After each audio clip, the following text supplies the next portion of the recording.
ಭಾರತದಲ್ಲಿ ಎಲ್ಲಿ ಜಾಗ ಸಿಕ್ಕಿದರೂ ಸಾಕು ಬಟ್ಟೆ ಒಣಗಿಸುತ್ತಾರೆ. ಟ್ರೇನ್ನಲ್ಲಿ, ಬಸ್ನಲ್ಲಿ ಕೂಡ ಹೀಗೆ ಬಟ್ಟೆ ಒಣಗಿಸೋದುಂಟು. ಆದರೆ ಅಮೆರಿಕದಲ್ಲಿ ಮನೆ ಮುಂದೆ ಏನಾದರೂ ಬಟ್ಟೆ ಒಣಗಿಸಿದರೆ ಮಾತ್ರ ದಂಡ ತೆರಬೇಕು. ಇದಕ್ಕೆ ಕೆಲವು ಕಾರಣಗಳು ಇವೆ. ಅಮೆರಿಕದಲ್ಲಿ ಮನೆಗಳು ತುಂಬಾ ಸುಂದರವಾಗಿ ಕಾಣುತ್ತವೆ. ಅಲ್ಲಿ ಒಂದಿಷ್ಟು ಸಂಸ್ಕೃತಿ ನಿಯಮ ಇದೆ. ಇದನ್ನು ಅರಿತು ಅಲ್ಲಿ ಬಟ್ಟೆ ಒಣಗಿಸೋದಿಲ್ಲ. ಹೋಮ್ ಓನರ್ಸ್ ಅಸೋಸಿಯೇಷನ್ ಎಂಬ ನಿಯಮ ಇದೆ.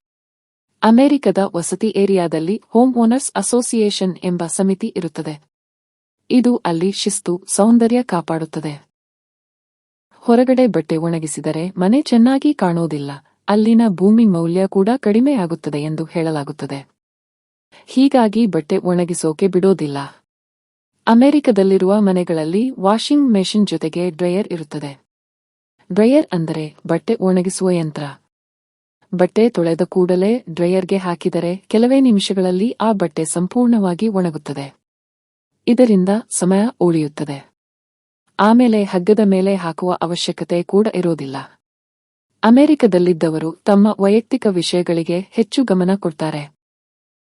ಒಳ ಉಡುಪುಗಳು ಅಥವಾ ಬೇರೆ ಬಟ್ಟೆಗಳು ರಸ್ತೆಯಲ್ಲಿ ಹೋಗುವವರಿಗೆ ಕಾಣಿಸೋದು ಅವರಿಗೆ ಇಷ್ಟ ಆಗೋದಿಲ್ಲ.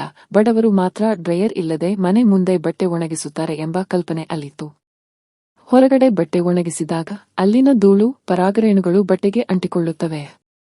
ಇದರಿಂದ ಅನೇಕರಿಗೆ ಅಲರ್ಜಿ ಆಗುತ್ತದೆ. ಹೀಗಾಗಿ ಮನೆಯೊಳಗಡೆ ಬಟ್ಟೆ ಒಣಗಿಸಿಕೊಳ್ತಾರೆ.